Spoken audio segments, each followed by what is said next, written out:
नमस्कार दोस्तों, मैं कुणाल किशोर द लूसेंट एकेडमी में आपका स्वागत करता हूं। दोस्तों, जो मॉडर्न हिस्ट्री चल रहा है उसमें आज मराठों के बारे में मैं बताने वाला हूं। और मराठों में तत्काल अभी जो बात होगी वो शिवाजी से संबंधित होगी। शिवाजी एक महान शासक थे। उन्होंने कैसे भारतीय इतिहास में बदलाव किया, कैसे हिंदुत्व को आगे बढ़ाया, हिंदुओं में की एकता पर उन्होंने कैसे जोर दिया, कैसे मराठा साम्राज्य को पश्चिम समुद्र तक ले गए, ये सारी बातें बताई जाएगी। उनकी प्रशासनिक के बारे में, उनका राजस्व के बारे में, कैसे वो अष्ट प्रधान का निर्माण किया, कैसे वो प्रशासन व्यवस्था अच्छा किया उन्होंने, कैसे किसानों के बारे में उन्होंने समस्याओं का समाधान किया, कैसे अंग्रेजों से लड़ा, कैसे मुगलों से लड़ा, इन सारी बातों की चर्चा होने वाली है। एक एक पार्ट इसमें रखा गया है जो कि शिवाजी से संबंधित है। मैं अपनी जानकारी के अनुसार शिवाजी से संबंधित कोई भी चीज़ नहीं छोड़ रहा हूँ जिससे कि आपका किसी भी एग्जाम में प्रॉब्लम हो सके। मैं फिर से कह रहा हूँ कि जो भी मैं विषय आपको दे रहा हूँ वो उस लेवल तक है कि आप कमीशन के एग्ज़ाम को इस टॉपिक पे बेस सॉर्ट आउट कर सके। तो दोस्तों, इस वीडियो को ध्यान से देखिए, आपके लिए बहुत फ़ायदेमंद होने वाला है। Thank you.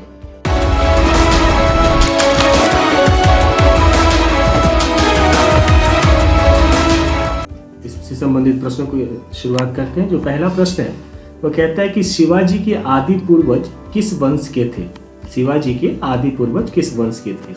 इस प्रश्न के लिए जो ऑप्शन दिया गया है वो पहला है कि मेवाड़ के सिसोदिया वंश के, दूसरा राजस्थान के राजपूत वंश के, तीसरा मध्य क्षेत्र के सिंधिया वंश के, चौथा गायकवाड़ के भोसले वंश के। देखिए, प्रश्न का उत्तर देने से पहले मैं जरूर से कहूँगा कि आप नोटबुक और पेन के साथ, जैसा कि मैं हर वीडियो में कहता हूं, जरूर रखें, क्योंकि मैं हर प्रश्न से संबंधित डिटेल्स आपको दूंगा जिसे आप नोट्स बनाएं और आपके लिए वो बहुत फायदेमंद है। देखिए, जो प्रश्न बता रहा हूं जरूरी नहीं कि डायरेक्ट उसी रूप में आए वो, ठीक है। इसे दूसरे भाषा में दूसरे तरीके से भी पूछा जा सकता है, दूसरी बातों को जोड़ के भी पूछा जा सकता है। उसके लिए इंपॉर्टेंट है कि सारे डिटेल्स को आप लिखें, ठीक है दोस्तों। तो ध्यान में रखते हुए कि जितनी भी बातें मैं बताऊं उसको कृपया लिखेंगे जरूर, ठीक है। तो इस प्रश्न का जो आंसर है वो है मेवाड़ के सिसोदिया वंश के, मेवाड़ के सिसोदिया वंश के। देखिए, यदि आप मराठा राज्य की बात करते हैं या उससे रिलेटेड जो भी चीजें शिवाजी से बात करते हैं, तो याद रखिएगा कि मैंने हमेशा से कहा, हम जितने भी भारत में नए राज्य बने, कब बने? जब औरंगजेब की मृत्यु हो जाती है या औरंगजेब के मरने के बाद मुगल साम्राज्य का पतन शुरू हो जाता है। तो मुगल साम्राज्य के पतन होने के शुरुआत जब होने लगती है तो वैसी स्थिति में नए राज्य उभर के आते हैं। उसी दौरान मराठा राज्य भी बनकर आता है। ये कब की बात है? तो 17वीं शताब्दी की, ठीक है। तो इससे क्या हुआ कि आप कह सकते हैं कि 17वीं शताब्दी में महत्वाकांक्षी सरदारों ने स्वतंत्र राज्यों की स्थापना करना शुरू कर दिया, जिनमें मराठा साम्राज्य माना जाता है कि सर्वाधिक शक्तिशाली था। याद एक बात लिख लेंगे कि मराठा शब्द की उत्पत्ति राठा शब्द से हुई है, जो एक मराठी शब्द ही है, ठीक है। और महाराष्ट्र में इनकी शक्ति का उदय हुआ है। किनका? मराठे लोगों का। अगर इनकी एरिया की बात करते हैं तो वेस्ट में अरेबियन सी तक, मतलब पश्चिम में अरब सागर तक, वहां से लेकर अगर नॉर्थ में आते हैं उत्तर में तो सतपुड़ा तक, सतपुड़ा का माउंटेन है, वहां तक इनका एरिया था। अगर जिसे हम अभी कह सकते हैं जिनमें इंक्लूड कौन सा, अभी प्रेजेंट का मुंबई कोंकण एरिया हो गया, ये सब, या मध्य क्षेत्र या मध्य भारत या मध्य प्रदेश जिसको कहते हैं, ये सभी एरिया, इन शॉर्ट यह वेस्ट में अरब सागर से लेकर सतपुड़ा पर्वत तक नॉर्थ में फैला हुआ था। और ये पूरा का पूरा राज्य जो था वो मराठावाड़ा के नाम से जाना जाता है। याद रखिएगा, इसमें हैदराबाद का कुछ पार्ट भी आ जाता है, ठीक है। तो अगर इसको हम समझते हैं तो इसमें कहा जाता है कि मरवाड़ के जो मराठों का जब उत्कर्ष हुआ तो ये दो प्रमुख चरणों में बटे हुए थे। पहला जो चरण था वो 17वीं शताब्दी का था, जिसमें शिवाजी संभाजी लोग आते हैं। और जो दूसरा चरण है, मतलब दूसरे दो फेज हो गया, तो दूसरे फेज में इनके उत्तराधिकारी के लोग आते हैं। तो दूसरे फेज के बारे में हम लोग दूसरे वीडियो में पढ़ेंगे। आज हम लोग पहले फेज की बात कर रहे हैं, यानी शिवाजी से संबंधित बातों की जानकारी रखेंगे, ठीक है ना। चलिए, अगर मराठों के बारे में एक बड़ा प्रसिद्ध है कि एक राइटर थे ग्रांड डफ, ठीक है। ग्रांड डफ जो थे उन्होंने कहा था कि मराठों का जो उदय है या इमरजेंस ऑफ मराठा जो है वो सडन हुआ था, आकस्मिक अग्निकांड की तरह शब्द इस्तेमाल किया जाता है कि उससे इनका हुआ था। लेकिन ये पूर्णतः सत्य नहीं माना जाता है, इतिहासकारों ने इस बारे में मतभेद रखा है।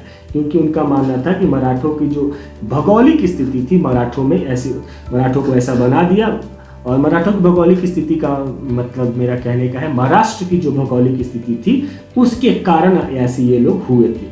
ये लोग चूंकि पहाड़ों पे रहते थे, किलों में इनके घर बने होते थे, तो ये लोग शुरू से आक्रमण जब भी होता था तो पहाड़ों में रह के इनको हमला करने की आदत हो गई थी या बचने की।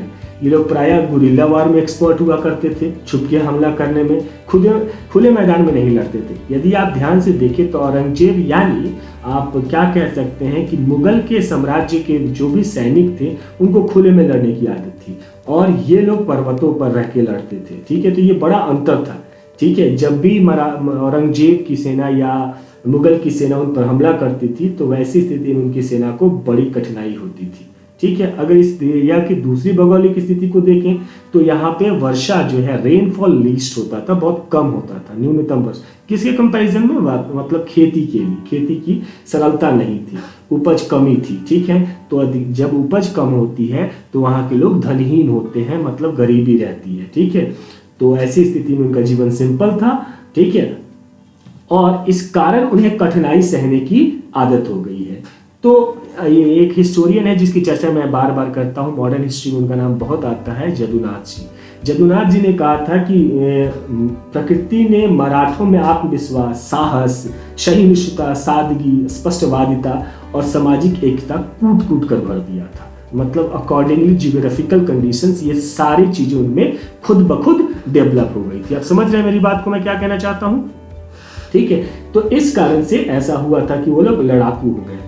और कुछ बातें जो उन लोगों को कहेंगे कि कैसे, तो उसमें कुछ आप ऐसे धर्मी लोगों का भी नाम याद रखेंगे जो कि क्या किया था, उन्होंने प्रमोट किया था। जैसे कुछ नाम मैं ले रहा हूँ, तुकाराम हो गए, एक रामदास थे, एक थे वामन पंडित और एक नाथ। ये लोग का नाम आप विशेष रूप से ले सकते हैं क्योंकि ये अपने शब्दों के द्वारा क्या करते थे, राष्ट्रीय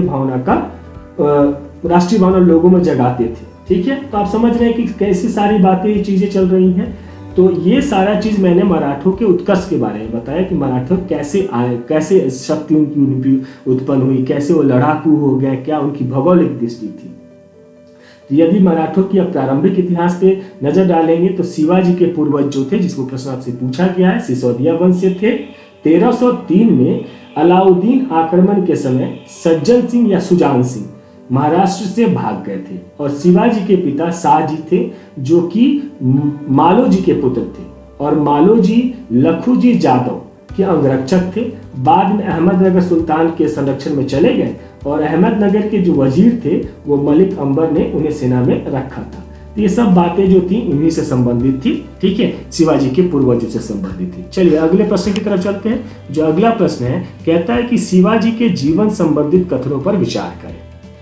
देखिए, इस तरह के कथनों पर विचार करने की जब भी बात आती है, वीडियो पॉज करके सारी बातें स्पष्ट तौर पे इस पे आप पढ़ेंगे। ठीक है ना। तो जो इसमें पहला ऑप्शन है, कहते हैं इनका जन्म 20 अप्रैल 1627 को शिवनेर की पहाड़ी दुर्ग में हुआ था। दूसरा है कि वे पितृपक्ष से राजपूताना के सिसोदिया वंश से थे तथा मातृपक्ष से देवगिरी के यादव वंश से। तीसरा ऑप्शन है कि इनके पिता शाहजी भोसले ने इनकी माता जीजाबाई का परित्याग कर दिया और तुकाबाई नामक एक स्त्री से विवाह कर लिया। चौथा ऑप्शन है इसका कि दादाजी कोंडदेव शिवाजी के संरक्षक थे। ये चारों आपने पढ़ लिया। चलिए अब इसका ऑप्शन है मैं कि आपको बताना है कि इनमें कौन कौन से कथन सत्य हैं। और पहला ऑप्शन है 3 और 4, 2 और 4, 1, 2, 3, और जो चौथा ऑप्शन है कि सभी। तो इसके बारे में आप ध्यान से देखेंगे तो ये सभी के सभी लाइन सही हैं। ठीक है, ऐसा इसलिए है कि यदि आप शिवाजी के प्रारंभिक जीवन के बारे में बात करते हैं तो वास्तविकता यही है कि शिवाजी का जन्म 20 अप्रैल 1687 को शिवनेर की पहाड़ी दुर्ग में हुआ था, और उनके पिता का नाम शाहजी भोसले था और माता का नाम जीजाबाई था। ध्यान रखेंगे। और ये सच्चाई है कि वो पितृपक्ष से जो थे वो राजपूताना के सिसोदिया वंश से थे और मातृपक्ष से देवगिरी के यादव वंश से संबंध था। अच्छा, एक बात उनको याद रखिएगा, इसमें एक इम्पोर्टेंट स्टोरी ये है कि 10 वर्ष की अवस्था में ही शिवाजी को पुणे भेज दिया गया था, और उसी समय शाहजी भोसले ने जीजाबाई का परित्याग कर दिया और तुकाबाई नामक एक स्त्री से विवाह कर लिया। तो कहा जाता है कि शिवाजी का पालन पोषण की सारी जिम्मेदारी जो थी जीजाबाई पे ही पड़ गई थी, और वो एक धार्मिक चरित्र वाली स्त्री थी। उनकी मतलब प्रकृति जो थी वो धार्मिक थी, उनके आदर्श महान थे और इसी का असर शिवाजी पर पड़ा था। इधर आप देखें तो मैंने कहा नेक्स्ट टॉपिक था, उसमें पॉइंट था कि दादाजी कोंडदेव शिवाजी के संरक्षक थे, जो कि पूना सुपा जागीर के देखरेख में थे और शाहजी भोसले के मित्र थे। वो बड़े योग्य और दूरदर्शी व्यक्ति माने जाते थे। ठीक है, शिवाजी को अस्त्र शस्त्र घुड़सवारी की शिक्षा उन्होंने दिया था। अच्छा, कोंडदेव और समर्थ गुरु रामदेव दास के संपर्क में रहने के कारण शिवाजी हिंदू धर्म तथा हिंदू जाति के प्रति उनको प्रगाढ़ प्रेम उत्पन्न हो गया था, जिसका रिजल्टेंट हुआ था कि वो स्वतंत्र हिंदू राज्य की स्थापना करने में अपना पूरा जीवन का लक्ष्य दे दिया था। तो ये बातें उन्हीं से संबंधित थी। तो क्लियर बात समझ में आ रही है कि मैं क्या करना चाहता हूँ। ठीक है, तो ये कि कैसे वो इनके प्रारंभिक जीवन से संबंधित है। अगला प्रश्न कहता है कि शिवाजी ने पहली बार कौन सा किला जीता था। इसका ऑप्शन है सिंहगढ़ का किला, दूसरा कोंडाना का किला, तीसरा पुरंदर का किला, चौथा तोरण का किला। ठीक है, सॉरी दोस्तों, उसमें आपने ध्यान दिया होगा कि इसमें सभी सही है, ये ध्यान रखिएगा। इस प्रश्न का आंसर है सभी सही है। ठीक है, तो इसमें जो ऑप्शन है आपका सिंहगढ़ का किला, दूसरा कोंडाना का किला, तीसरा पुरंदर का किला, चौथा है तोरण का किला। तो इस प्रश्न ये थोड़ा सा कंट्रोवर्शियल पॉइंट माना जाता है। ठीक है, क्योंकि सभी लोगों का नहीं, बहुत सारे पुस्तक में इसके बारे में कहा गया कि इसका आंसर सिंहगढ़ का किला है, लेकिन वास्तविकता ये है कि इसका प्रश्न का सही आंसर है तोरण का किला। ठीक है, जब तोरण का किला अगर ऑप्शन में नहीं रहता है तो वैसी स्थिति में आप सिंहगढ़ के किला के साथ जाएंगे कि सिंहगढ़ का किला सही आंसर, क्योंकि हकीकत ये है कि तोरण के किला से पहले ही तोरण का किला पहले जीता था उन्होंने, सिंहगढ़ का किला जो है उन्होंने बाद में जीता था। तो इस बात को ध्यान में रखेंगे। ठीक है, मतलब जैसे मैं एक छोटी सी बात बताता हूँ, अगर इनको ध्यान देंगे कि प्रारंभिक विजय में इनिशियली में जो जीतना शुरू किया था, ठीक है, तो उसके बारे में आपको बताता हूँ कि आपको बीजापुर के जो एक शासक थे आदिल शाह के राज्य विरुद्ध शिवाजी ने सैनिक का अभियान पहली बार प्रारंभ किया था। पहली बार 1646 में 1646 कर दे रहा हूं मैं, 1646 में इन्होंने तोरण का किला जीता। ठीक है, और जो सिंहगढ़ का किला था वो जीता था इन्होंने 1647। तो ये याद रखिएगा। तो इसके अनुसार से पहला यही आपका सही हो जाता है कि तोरण का किला। तो अब जब भी तोरण का किला हो तो आप हमेशा तोरण के किला के साथ जाएंगे। ठीक है, इसमें कभी भी कंफ्यूज नहीं होंगे। ठीक है, क्लियर है, बात समझ में आ रही है। तो ये आगे बढ़ते होंगे हम लोग। अगला प्रश्न कहता है कि शिवाजी के संदर्भ में किसने कहा था कि अपने घोड़े से बिना उतरे ही उस पहाड़ी चूहे को बंदी बना लेगा। ठीक है, पहाड़ी चूहा शिवाजी को कहते थे, पहाड़ी चूहा की शिवाजी को कहते थे। वास्तव में पहाड़ी चूहा की जो उपाधि है वो औरंगजेब ने दी थी। औरंगजेब ने इनको पहाड़ी चूहे की उपाधि दी थी। ठीक है, ये याद रखिएगा। और औरंगजेब ने ही इन्हें राजा की उपाधि दी थी। दो उपाधि के बारे में हमेशा याद रखिएगा, पहाड़ी चूहा और राजा की उपाधि शिवाजी को दिया गया था। और किसने दिया था? औरंगजेब ने दिया था। क्लियर है। तो इसमें जो आपसे पूछा गया हो यही है कि शिवाजी को के संदर्भ में किसने कहा था कि अपने घोड़े से बिना उतरे ही उस पहाड़ी चूहे को बंदी बना लेगा। इस प्रश्न का जो ऑप्शन है वो इस प्रकार है कि यूसुफ आदिल शाह, दूसरा अफजल खां, तीसरा औरंगजेब और चौथा चंदाराव मौर्य। इस प्रश्न का जो सही आंसर है वो है अफजल खां। अफजल खां इस प्रश्न का सही आंसर। देखिए, अफजल खां से संबंधित रोचक कहानी, इस कहानी को जरूर जाने आप। पहले मैं थोड़ा सा हिंट दे देता हूँ, उसके बाद उस कहानी को समझिए कि शिवाजी जब बहुत पावरफुल होने लगे तो बीजापुर का जो सुल्तान था यूसुफ आदिल शाह, ठीक है, वो 1659 में अपने प्रधान सेनापति चीफ कमांडर को अफजल खां को शिवाजी के विरुद्ध भेजा। और भरे दरबार में अफजल खां ने बहुत सारी बातों को, मतलब बेवजह की बातें, अफवाह फेंकना, सेखी मारना जिसको कहते हैं, सेखी मारा। और उसी समय कहा था उसने कि अपने घोड़े से बिना उतरे ही उस पहाड़ी चूहे को बंदी बना लेगा। ठीक है, कहते हैं कि उन दिनों शिवाजी प्रतापगढ़ के पहाड़ी दुर्ग में थे। अतः अफजल खां ने कृष्णजी भास्कर नामक एक दूत को संधि का प्रस्ताव भेजा।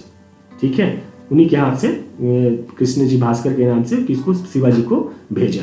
अब इसमें कहानी सुनेंगे। इसमें सच्चाई क्या था कि इनमें जो संधि भेजा गया था उसमें कहा कि मैं तुम्हें अपनी सरकार से अधिक सम्मान और सेना और सामग्री दिलवाऊंगा।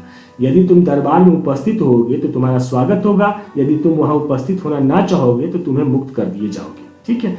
फलतः ये संधि की बातचीत फलस्वरूप शिवाजी प्रतापगढ़ दुर्ग से कहते हैं 1.5 किलोमीटर दक्षिण की तरफ पार नामक एक गांव था, वहीं पे 2 रक्षकों के साथ जिनका नाम था जीव महल और शंभूजी काव जी। ठीक है। इन्हीं के साथ अफजल खां से मिलने गए थे। ठीक है। अब ध्यान से समझेंगे इसमें होता क्या है कि उन्होंने किया क्या था, मोरे पिंगले और नेताजी पालकर के नेतृत्व में एक सेना को वहीं पास की एक झाड़ी में छिपा दिया था और अपने अंगरखा कहते हैं जो कि हम लोग कवच की तरह वो पहनते थे। ठीक है। प्रोटेक्टर, बॉडी प्रोटेक्टर आप समझ लीजिए, उसके नीचे उन्होंने एक कवच धारण कर रखा था और इधर जो अफजल खां था वो पहले से प्लान में था कि इनके साथ विश्वासघात करना, बिट्रे करना था। ठीक है।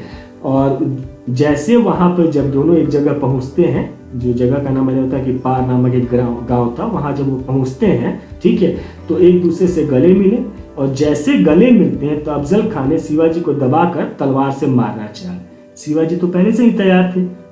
ठीक है। तुरंत उन्होंने क्या किया, अफजल खां का वध कर दिया और उस समय छिपे हुए जो सैनिक थे अफजल खां की सेना पर धावा बोल दिया और अफजल खां की सेना भाग खड़ी और शिवाजी बहुत बड़ी धनराशि तथा युद्ध सामग्री प्राप्त हुआ। इस विजय के बाद शिवाजी ने एक सैनिक दरबार किया और योद्धाओं को बहुत सा इनाम दिया था। तो क्लियर हो गई बात, समझ में आ गई। इससे संबंधित जो भी प्रश्न था और कहानी थी कि कैसे उन पर धोखा किया था अफजल खां के बारे में। अगला प्रश्न चलते हैं। पुरंदर की संधि बहुत इंपॉर्टेंट संधि है। शिवाजी से संबंधित पुरंदर की संधि जो है बहुत दफा पूछा जाता है। तो इसमें क्लियर हो गया कि आपको मैंने ईयर के बारे में क्लियर कर दिया है कि पुरंदर की संधि जो 1665 ईस्वी में हुई थी, इस संबंधित कथनों पर विचार करें। इससे पहला है कि यह संधि शिवाजी और मुगलों के बीच हुआ था। दूसरा है कि शिवाजी ने 23 किले मुगलों को दे दिए और 12 किले अपने अधिकार में रखा। ठीक है। तीसरा ऑप्शन है कि शिवाजी के पुत्र संभाजी ने मुगल दरबार में कोई भी मनसब नहीं दिया गया था। ध्यान दीजिए। तीसरा चौथा है कि शिवाजी ने बीजापुर के सुल्तान के विरुद्ध मुगल सम्राट को सहायता देने का वचन दिया था। ठीक है। अब इसके मैं पूछ रहा हूं इसमें कि ऊपर जो लिखित कथनों में कौन सा कथन सत्य है। ठीक है। और आपके ऑप्शन है पहला 1, 2 और 3, दूसरा 1, 2 और 4, तीसरा 2, 3 और 4, चौथा सभी। ठीक है। तो इस प्रश्न का जो सही आंसर है वह है 1, 2 और 4। ठीक है। अब 1, 2, 4 इस प्रश्न का सही आंसर कैसे हो जाता है, तो यदि आप पुरंदर की संधि पे ध्यान देंगे तो इसमें एक स्टेटमेंट लिखा हुआ है जो कि तीसरा है कि कोई भी मनसब नहीं दिया गया। ऐसा नहीं था। उन्हें 5000 मनसब दिए गए थे। 5000 मनसब का मतलब area to collect the taxes. ठीक है। ऐसा समझ गए मेरी बात ना। तो 5000 मनसब दिए गए थे। ठीक है। तो इसलिए ये स्टेटमेंट गलत हो जाता है। तो वैसी स्थिति में आपका 1, 2 और 4 ही सही है, तीसरा गलत हो जाता है। तो इस बात को ध्यान देने के लिए आप ऐसे समझ सकते हैं कि शाइस्ता खां वास्तव में औरंगजेब का मामा था। ठीक है। शाइस्ता खां की आप अगर ध्यान से शाइस्ता खां से बारे में समझ लीजिए, शाइस्ता खां से कैसे इनका संघर्ष हुआ और शाइस्ता खां से थी इनकी संधि हुई थी। देखिए शिवाजी लगातार जीते जा रहे थे। इस बात का भय जो है औरंगजेब पे भी। उसने क्या किया, अपने मामा शाइस्ता खां को 1659 में क्या किया, उसने भेजा 1659 में भेजा कि जाइए अपने साउथ का सूबेदार बनकर और उनसे मिलिए। उसने क्या किया, बीजापुर के सुल्तान से गठबंधन कर पूना, चाकन और कल्याण, यहाँ तक कि संपूर्ण जो नॉर्थ कोंकण एरिया था उस पर अपना अधिकार कर लिया और वर्षा ऋतु आने पर शाइस्ता खां पूना में ठहर गया। ठीक है। शिवाजी ने कूटनीति से काम लिया और 15 अप्रैल 1663 को रात्रि के समय वे अपने 400 सैनिकों के साथ बारातियों के रूप में निकले और उस महल में प्रवेश कर गए जहां शाइस्ता खां निवास करता था। एकाएक हमले से शाइस्ता खां घबरा गया और जल्दी में खिड़की के रास्ते भाग खड़ा हुआ। शिवाजी की तलवार के प्रहार से उसका एक अंगूठा कट गया और उसका जो पुत्र था जिसका नाम था अब्दुल फतेह खां और उन्हीं मुगल सैनिक को उसने मौत के घाट उतार दिया। इस घटना से मुगलों की प्रतिष्ठा को बहुत धक्का लगी औरंगजेब ने शाइस्ता खां को 1663 में दक्षिण से बंगाल प्रांत में ट्रांसफर कर दिया और दक्षिण में अपना पुत्र मुअज्जम को सूबेदार नियुक्त किया। ठीक है। दूसरी तरफ शाइस्ता खां से परास्त करने के बाद शिवाजी कहते हैं 8 जनवरी 1664 को वेस्टर्न कोस्ट पश्चिमी घाट की तरफ सूरत बंदरगाह पर गए थे और वहां पर उन्होंने लूट लिया। तो वहां पे जो गवर्नर थे उनका नाम था इनायत खां के नगर से बहुत सारा धन लूट लिया और गवर्नर इनायत खां ने नगर से भागकर किले में शरण ली। जो नगर के सेठ साहूकार को भी लूट लिया गया था वो किंतु अंग्रेज और डचों की कोठी को कोई हानि नहीं पहुंचाया गया। तो ध्यान दीजिएगा यहाँ पे। ठीक है। इस समय अंग्रेज कोठी का जो प्रेसिडेंट था, अध्यक्ष था, उसका नाम था सर जॉन अक्साइडन। इस लूट में शिवाजी 1 करोड़ से अधिक रुपया में लिए थे। एक अंग्रेजी जो हिस्टोरियन थे वो लिखे कि शिवाजी को सब चीजें छोड़कर केवल सोना, चांदी, हीरे, मोती वैसे ही मूल्यवान सामान ले गए थे सब चीजें छोड़कर। तो अब क्या होता है, शाइस्ता खां की असफलता, सूरत की लूट, इन सब से औरंगजेब थोड़ा त्रस्त हो गया था। जब त्रस्त होकर औरंगजेब ने शिवाजी का दमन करने के लिए आमेर के राजा थे, उनका नाम था मिर्जा जय सिंह। बहुत इंपॉर्टेंट व्यक्ति है, ध्यान से सुनेंगे। ये आमेर के राजा थे मिर्जा जय सिंह। उन्होंने पुरंदर को घेर डाला। ठीक है। तथा मुगल सेना ने मराठों के गांवों को, खेतों को एकदम पूरी तरह से बर्बाद कर दिया। भयंकर गोलाबारी हुई। ठीक है। वजयगढ़ के एक मराठा सेनापति मुरार बीजा भी अपने 600 आदमियों के साथ वीरगति को प्राप्त हुए।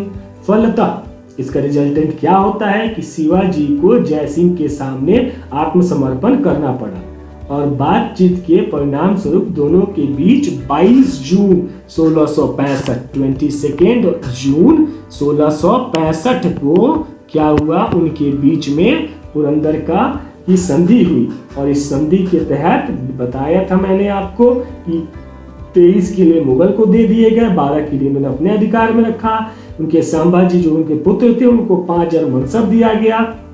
शिवाजी ने बीजापुर के सुल्तान के विरुद्ध मुगल सम्राट को सहायता देने का वचन दे दिया। ठीक है। और इधर कहते हैं राजा जय सिंह और उनके पुत्र राम सिंह ने शिवाजी से मुगल दरबार में चलने का अनुरोध किया। ठीक है। और उनकी सुरक्षा का भार अपने ऊपर ले लिया। राजा जय सिंह के अनुरोध पर शिवाजी 12 मई 1666 को अपने पुत्र संभाजी के साथ मुगल दरबार में उपस्थित हुए। कहते हैं वहां पर उनका बहुत अनादर हुआ था। उनको किसी भी तरह से राजा की तरह ट्रीट नहीं किया गया। इससे शिवाजी बहुत दुखी हुए और उनके भरे दरबार में जय सिंह को बहुत भला बुरा कहा था, जिससे शिवाजी और उनके पुत्र संभाजी को राम सिंह के निवास स्थान जयपुर महल जो आगरा में है बंदी बना लिया गया। अब औरंगजेब ने शिवाजी को किसी बहाने मरवा डालने का नियुक्त किया। ठीक है। इसमें एक छोटी सी कहानी है, ध्यान रखिएगा। शिवाजी कैद से मुक्त होने के लिए एक प्लान किए थे। ठीक है। उस प्लान में था क्या कि उन्होंने कहा कि मुझे बीमारी हो गई है तो मैं क्या करूंगा, टोकरों में मिठाई बंटवाऊंगा। तो रोज वो अपने हाथ से छू कर टोकरों में मिठाई बंटवाते थे। अब होता क्या है कि पहले 2, 4, 5 बार ऐसा हुआ कि हर बार औरंगजेब की सेना जो थी वो चेक करके भेजती थी, लेकिन जब देखी ये रोज की बात होने लगी तो उनको चेक करना बंद कर दिया। अब इसी का फायदा उठाया शिवाजी के एक भाई थे, उनका नाम था हीरोजी फरजंद। वो शिवाजी के हमशक्ल थे, सौतेले भाई थे लेकिन हमशक्ल थे। शिवाजी ने को अपने बिस्तर पर लेटा, शिवाजी ने क्या किया, अपने बिस्तर पर उनको लिटा दिया और 18 अगस्त को अपने पुत्र संभाजी के साथ उन्हीं अलग अलग टोकरियों में बैठ के कैद से बाहर हो गए। पहले वो मथुरा गए, वहां से साधु का वेश बनाकर प्रयाग, काशी, गोंडवाना, गोलकुंड होते हुए 12 सितंबर 1666 को रायगढ़ पहुंच गए। इस प्रकार शिवाजी का जो आगरा पहुंचे थे वो बेकार हो गया। ठीक है। लेकिन शिवाजी ने एक बेहतरीन इतिहास का निर्माण जरूर कर दिया कि कैसे उनसे बच के निकला जा सकता है। ठीक है। तो याद रखिएगा कि इसी के बाद एक इतिहास में मुअज्जम के साथ इनके साथ एक संधि हुई थी और इस संधि के बाद शिवाजी को राजा की उपाधि प्रदान की गई थी। क्लियर हो गई बात। चलिए अगले प्रश्न की तरफ चलते हैं। आज का अगला प्रश्न जो कि आपका 6ठा प्रश्न है, कहता है कि वानी डिंडोरी का युद्ध किसके मध्य हुआ था। वानी डिंडोरी का युद्ध किसके मध्य हुआ था? शिवाजी और मुगलों के बीच, शिवाजी और बीजापुर के सुल्तान के मध्य, शिवाजी और राजा जय सिंह के मध्य, चौथा है शिवाजी और शाइस्ता खां के मध्य। ठीक है। तो इस प्रश्न का जो सही आंसर है वह है शिवाजी और मुगलों के बीच, शिवाजी और मुगलों के बीच वानी डिंडोर का युद्ध हुआ था। ठीक है, अब समझिए होता क्या है, शिवाजी और मुगलों के बीच जो संधि हुई थी वो बहुत दिनों तक नहीं चली। 1670 ईस्वी में शिवाजी और मुगलों में फिर से लड़ाई शुरू हो गई। कहते हैं कि 1670 ईस्वी में शिवाजी ने कोंकण के मुगल फौजदार से कई दुर्ग छीन लिए। दुर्ग का मतलब किला से, ठीक है। और जो संधि के द्वारा मुगलों को मिले हुए थे, 12 किले की बात हुई थी ना कि 23 किले मुगलों को दे दी गई थी, 12 किले इनके पास थे। तो उन्होंने क्या किया, वो सारे किले वापस छीन लिए। शिवाजी का कथन था कि मुगल सम्राट ने जो उनको अपने यहाँ बुलाकर अपमान कर दिया था, तो इस अनुसार से संधि का पालन करने का कोई मतलब नहीं है, तथा अब से वे पुरंदर की संधि को मानने के लिए बाध्य नहीं है। औरंगजेब मराठों से युद्ध मोल लेना नहीं चाहता था, इसलिए वो चुप रहा। मराठों ने इस परिस्थिति का लाभ उठाकर अपना राज्य बढ़ाना प्रारंभ कर दिया। धीरे धीरे पुरंदर, सिंहगढ़ के अतिरिक्त अन्य सभी दुर्गों पर अधिकार हो गया।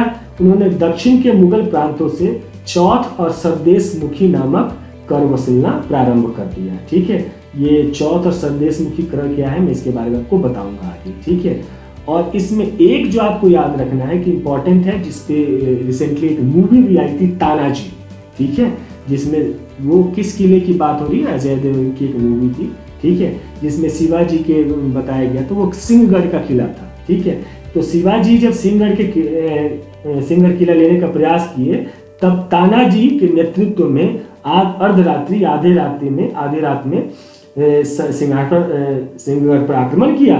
तानाजी ने अपने प्राणों का बलिदान देकर सिंहगढ़ पर अपने मराठों का अधिकार स्थापित कर दिया था।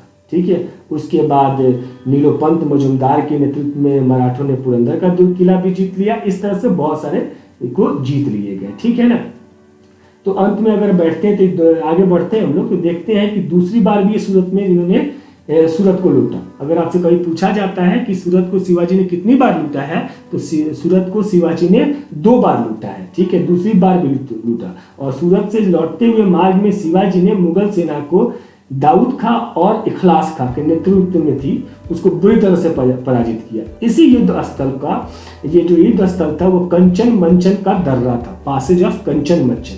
इस युद्ध को वानी डिंडोरी का युद्ध भी कहा जाता है। क्लियर हो गया?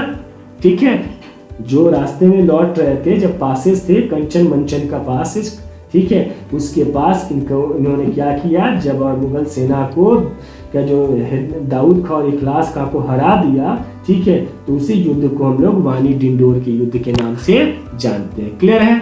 अगले प्रश्न की तरफ चलते हैं। आज का 7वां प्रश्न, जो हमारा अगला प्रश्न है कि शिवाजी के जीवन का अंतिम अभियान कौन सा था?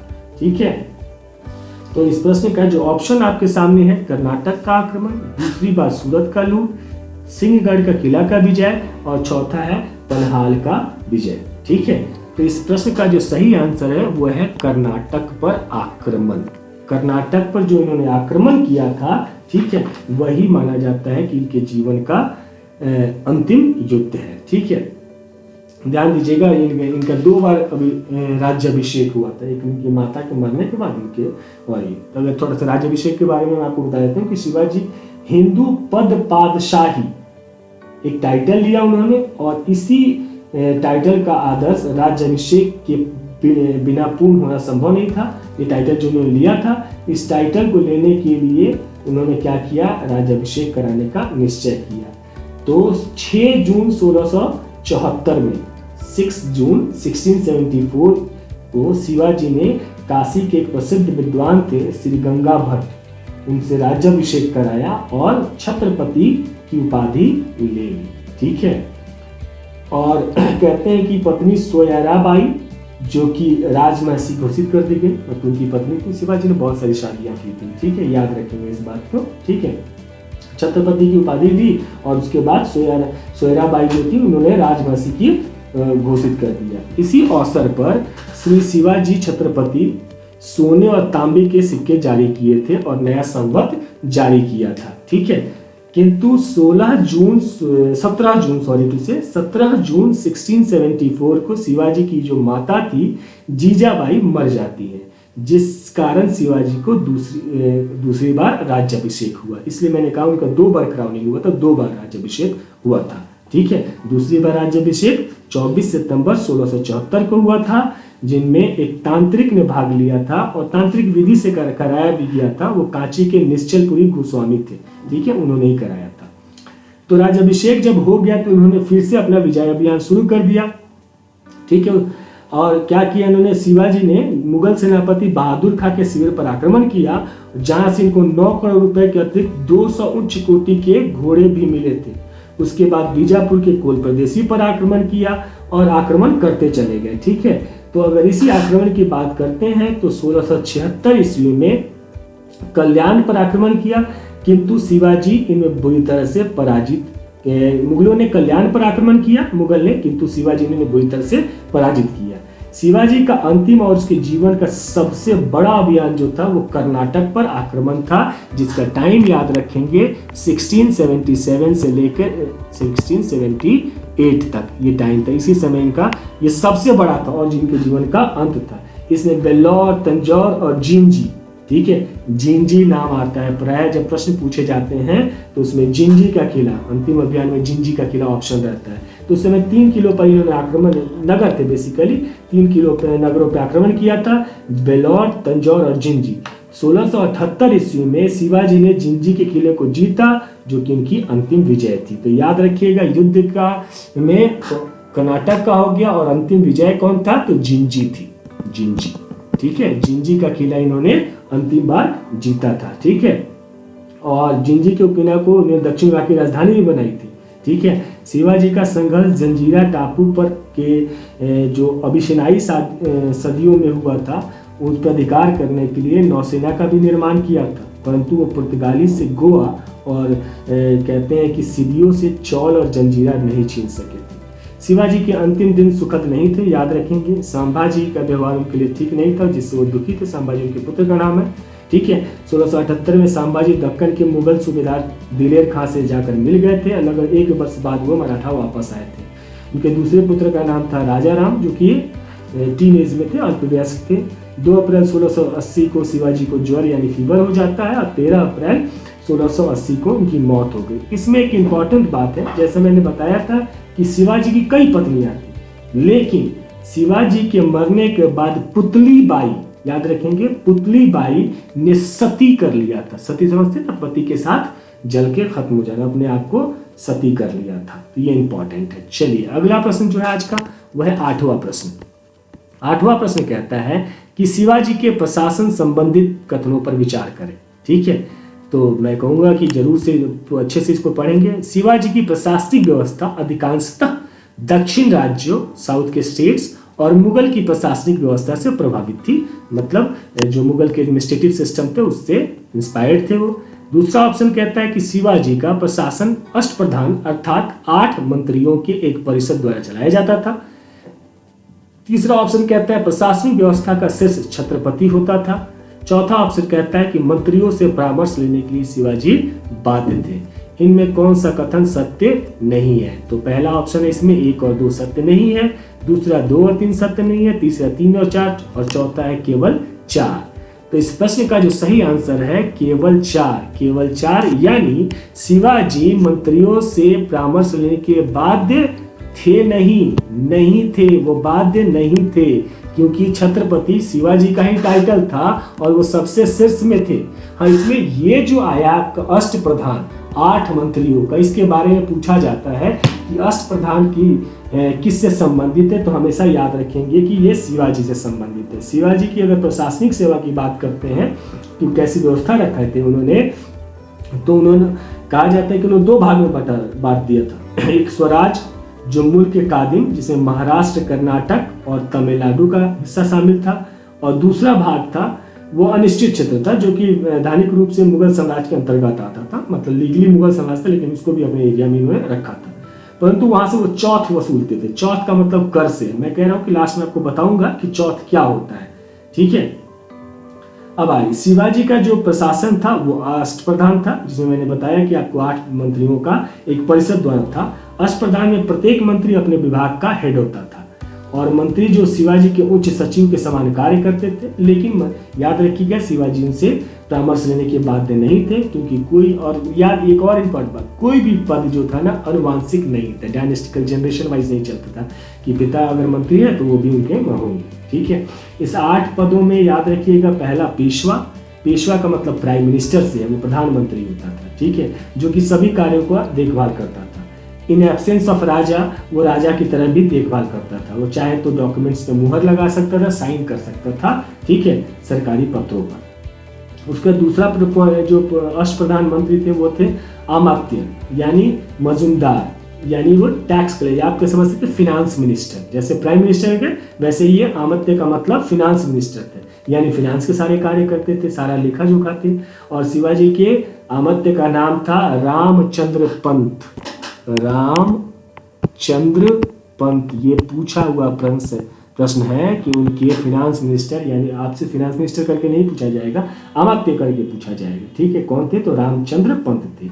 और जो नेक्स्ट थे वो तो पोस्ट था वाक्यानिवेश। ठीक है, कि वाक्यानिवेश क्या, तो मिनिस्टर की तरह थे, जो डेली दिनों के मतलब प्रतिदिन के जो काम होते थे उस पर देखते थे, सुरक्षा व्यवस्था या स्पाई यानी सुरक्षा गुप्तचर थे उनको देखते थे, या वर्तमान समय में आप कह सकते हैं होम मिनिस्टर समझते हैं, होम मिनिस्टर हो गया। पेशवा प्राइम मिनिस्टर हो जाता था, अमात्य फिनांस मिनिस्टर हो गया। उसी तरह से वाक्यानिवेश जो थे वो वास्तव में होम मिनिस्टर यानी गृह मंत्री हुआ करते। चौथा पद सुमंत का होता था। ठीक है, आप सुमंत का मतलब आप समझ लीजिए फॉरेन मिनिस्टर थे। ठीक है, ये विदेश मंत्री होते थे। पांचवा जो था वो था सूरनवीस। ठीक है, ये पत्राचार कॉरस्पॉन्डेंस देखते थे, मतलब जो भी एरिया था उनमें क्या करते थे, पत्र भेजना, कौन सी सूचना, इंफॉर्मेशन मिनिस्ट्री की तरह समझ लीजिए, सूचना मंत्रालय इनके हाथ में था। अब थे सेनापति, जिनको सरे नौबत कहते थे। मतलब आप समझ सकते हैं कि मतलब सेना में रिक्रूटमेंट या उनका ऑर्गेनाइजेशन कैसा होगा, उनसे टैक्स कैसे उनको प्रबंध करना, ये सब कुछ उनके काम था। सेनापति या सरे नौबत कहते थे। सातवां था पंडित राव। पंडित राव का मतलब कि वो धार्मिक मामलों का वो राजा होता था, मतलब राजा को जब जब धार्मिक मामलों में सलाह चाहिए था तो उन्हीं से लेते थे। विद्वान और धार्मिक कार्यों के लिए जाने वाले जो अनुदानों का दायित्व था उन्हीं को दिया गया था। मतलब मान लीजिए कोई रिलीजियस फंड उनको रिलीज करना है तो वैसी स्थिति में। और जो 8वां था वो न्यायाधीश यानी जज, जो कि दोनों चीजों का फैसला करते थे। ठीक है ना, मतलब राजा के बाद अगर कोई व्यक्ति डिसीजन ले सकता था तो उन्हीं के में आता था, वो था दीवानी और फौजदारी। ठीक है, मतलब सिविल और क्रिमिनल दोनों को देखते थे। ठीक है, तो सेनापति के अतिरिक्त सभी मंत्री जो थे प्राय ब्राह्मण होते थे, याद रखिएगा। पंडित राव न्यायाधीश के अतिरिक्त सभी को अवसर आने पर सेना का नेतृत्व करना पड़ता था। पंडित राव और नहीं, मतलब जो धार्मिक थे और न्याय करते उनको नहीं, और सबको आता। ठीक है, इनके प्रत्येक मंत्री के अधीन जो था 8 अधिकारियों को रखा जाता था, जिनको काम दिए जाते थे। समझ रहे मेरी बात ना, ये था उनके अष्ट प्रधान का, जो बहुत इंपॉर्टेंट है, भारतीय इतिहास में इसका बहुत इंपॉर्टेंस है। 9वें प्रश्न की तरफ चलते हैं, जो आज का 9वां प्रश्न है। तो वो कहता है कि शिवाजी से संबंधित इन कथनों पर विचार कीजिए। शिवाजी के गुरु समर्थ गुरु रामदास धरकरी संप्रदाय के अनुयायी थे। दूसरा कहता है कि मराठों की उत्पत्ति का सीथियन द्रविड़ सिद्धांत का प्रतिपादन हर्बर्ट रिजले द्वारा किया गया। तीसरा कहता है कि 1668 में 1668 ईस्वी में शिवाजी और मुअज्जम के मध्य गजब की संधि हुई थी। ठीक है, संधि का नाम गजब था, ऐसा मत समझिए, गजब की संधि थी। ठीक है, और जो चौथा पॉइंट है वो शिवाजी द्वारा जमीन मापने के लिए कुटही नामक एक यंत्र का प्रयोग किया गया था। और इस प्रश्न में आपसे पूछा गया कि कौन कौन से कथन सत्य हैं। ठीक है, तो पहला ऑप्शन है 1 और 2, दूसरा है आपका 2 और 3, तीसरा 1, 2, 3 और चौथा है आपका सभी। तो इस प्रश्न का जो आंसर है वह है सभी, यानी सभी के सभी सही है। तो इसमें आप अगर ध्यान से देख लें, अगर कि कैसे इसके बारे में बताया गया है, तो कि शिवाजी के, अच्छा इसमें मैं कुछ बातों को आपको ऐसी बातें बता देता हूँ जो आपको पॉइंट आउट करना, अभी लिखना चाहे तो इसको आप तुरंत से नोट कर लीजिएगा कि एक तो मेरे रामदास के बारे में कुछ इंपॉर्टेंट बातें हैं जिसको आप ध्यान दीजिएगा। ठीक है, इसमें क्या था कि एक तो कहा गया कि गुरु रामदास जो घरकरी संप्रदाय के थे, संभाजी जो थे और उनके सहयोगी जो थे, और औरंगजेब ने 1689 में संभाजी तथा उनके सहयोगी कवि कलश की हत्या करवा ली थी, याद रखिए। अगला पॉइंट इसमें याद रखना है कि मराठों की उत्पत्ति जिसके बारे में बताया कि सीथियन द्रविड़ सिद्धांत था, इसको रॉबर्ट रिजली ने दिया था। और इन मराठों और उनके देश के बारे में अल-बरूनी और इब्न बतूता, ये लोग जो क्या कहते हैं आपको भूगोलविद हैं, ठीक है, मतलब कि इन्होंने ज्योग्राफी की जानकारी रखी है, ठीक है। तो इन्होंने अल-बरूनी और इब्न बतूता ने इनकी चर्चा किया है, ठीक है। औरंगजेब ने संभाजी की विधवा यसुबाई और उसके पुत्र शाहू को कैद कर लिया था और शाहू का पालन पोषण औरंगजेब की पुत्री जीनत उल निसा ने किया था, याद रखिएगा, ठीक है। समझ गए मेरी बात में? तो कुछ इंपॉर्टेंट पॉइंट है जो मैंने आपको बताया है, ठीक है। चलिए आगे के बढ़ते हैं। अच्छा, एक पॉइंट और नोट करिए कि शिवाजी का जब क्राउनिंग हो रहा था, राज्याभिषेक हो रहा था, तो उस समय एक विदेशी व्यक्ति भी उपस्थित था जिसका नाम था जॉर्ज ऑक्सनडेन। ये पूछा हुआ प्रश्न है, इसको इंपॉर्टेंट लिख लेंगे कि कौन सा विदेशी था। जॉर्ज ऑक्सनडेन एक फॉरेनर था जो उनकी समय में उपलब्ध था। चलिए आज का जो आखिरी प्रश्न है, जो कि 10वां प्रश्न है कि शिवाजी का राजस्व प्रशासन संबंधी कथनों पर विचार करें। ऑप्शन है कि शिवाजी की भू राजस्व व्यवस्था पर मलिक अंबर, ये मालिक नहीं मलिक अंबर, अहमदनगर का प्रभाव था। दूसरा, शिवाजी ने अन्नाजी दत्तों के अधीन भूमि के विस्तृत माप कराई थी। तीसरा, चौथ तथा सरदेशमुखी मराठा राज्य के कराधीन के प्रमुख प्रणाली थी। चौथा, प्रारंभ में उपज के आधार पर 1/3 भाग भूमि कर निर्धारित किया गया, परंतु बाद में 2/5 भाग कर दिया गया था, ठीक है। इसमें कौन कौन से कथन सत्य हैं? तो पहला ऑप्शन आता है आपका 1-2, दूसरा 2-3, तीसरा 3-4 और चौथा है 1-2-3-4। तो इस प्रश्न का जो सही आंसर है 1-2-3-4, ठीक है। तो इस प्रश्न का जो सही आंसर है वो कौन सा है? 1-2-3-4। तो इस प्रश्न के लिए आप थोड़ा सा इंपॉर्टेंट बातें हैं जो जान लीजिएगा उनके राजस्व के बारे में कि ये कैसे राजस्व को चलाते थे, ठीक है। तो राजस्व के बारे में आप ध्यान दें तो बताया जाता है कि एक तो मैं जो बताया था कि मलिक अंबर जो थे अहमद उनका प्रभाव था, वह रैयतवाड़ी प्रथा पर आधारित थी, ठीक है। जो इनका भू राजस्व की प्रक्रिया थी वो रैयतवाड़ी प्रथा पर डिपेंड था। और शिवाजी जो अन्नाजी दत्तों के अधीन भूमि का विस्तृत माप कराया था और माप का आधार जो था जरीब थी, जिसे काठी नाम से जाना जाता था, ठीक है। माप का जो बेस था, मेजरमेंट का बेसिस का बेस था वो था जरीब, ठीक है, जिसे नाम दिया गया था काठी, ठीक है। और शिवाजी ने भूमि को ठेके पर देने की प्रथा समाप्त कर, मतलब कॉन्ट्रैक्ट पे नहीं दिया जाएगा, ठीक है ना, ये खत्म कर दिया था।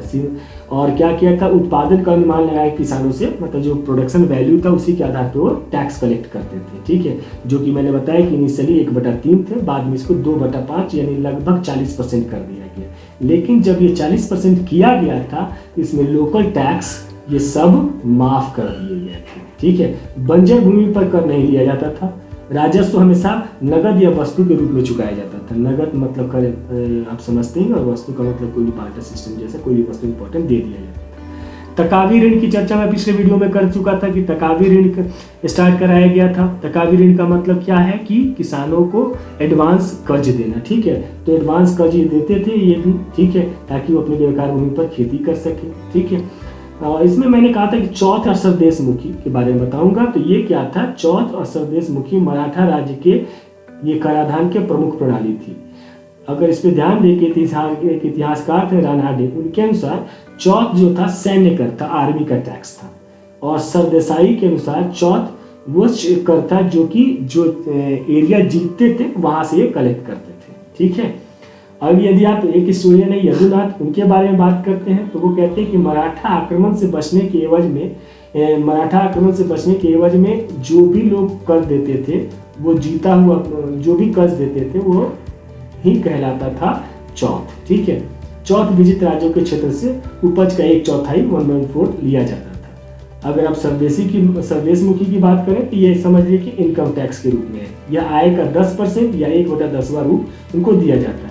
शिवाजी के अनुसार देश में वंशानुगत मतलब होने के नाते लोगों को हित के लिए रक्षा के बदले या जो उनको सुरक्षा प्रोवाइड करा रहे इसके लिए वो सरदेशमुख लेने के अधिकार है। तो ये बात क्लियर हो गया आपको कि इनसे संबंधित जो बातें मैं थी इंपॉर्टेंट वो बता दिया मैंने, ठीक है। कुछ बातों को आप चाहें तो नोट कर लेंगे, जैसे कि मराठा को इतिवृत्ति में क्या कहा गया है, तो बखर कहा जाता था, ठीक है। सर जदुनाथ ने किस हिंदू शासक के बारे में कहा था कि it was the last constructive Hindu genius, तो वो शिवाजी थे।